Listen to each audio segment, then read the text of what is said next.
ஆகவே இயேசுவினுடைய உயிர்த்தெழுதலை குறித்து பழைய ஏற்பாட்டு நாட்களுடைய வரலாற்றினை கவனித்து பார்க்கும் பொழுது ஆபிரகாமுக்கு ஆண்டவர் தரிசனமாகி உன் புத்திரனும் உன் ஏகசுதனும் உன் நேசரும் ஈசாக்கை எனக்கு பலி செலுத்து என்று சொன்ன பொழுது ஆபிரகாம் அதற்கு தயாராக இருந்தான் என்று பார்க்கிறோம். ஏற்கனவே தன்னை பலியாக தேவனுக்கு ஒப்பு கொடுத்தார்.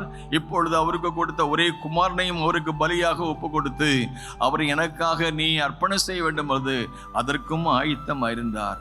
ஒருவேளை என்னுடைய குமாரனை நான் பலி செலுத்த வேண்டியதிருந்தாலும் என்னுடைய குமாரனை என் ஆண்டவர் மரணத்துக்கு ஒப்பு கொடாமல் அந்த மரணமே வந்தாலும் அந்த சூழ்நிலிருந்து அவனை காப்பாற்ற வல்லவராக இருக்கிறார். இந்த தாவீது பாடின சங்கீதத்தில் 22ஆம் சங்கீதம் அவருடைய பாடு மரணத்தை குறித்து அழகாக விவரிக்கிறார்.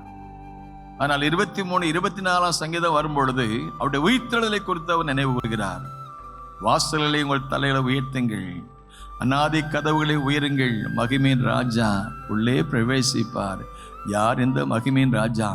அவர் சேனைகளின் கர்த்தரானவர், அவரே மகிமையின் ராஜா. கரங்களை தட்டும். ஹல்லேலூயா.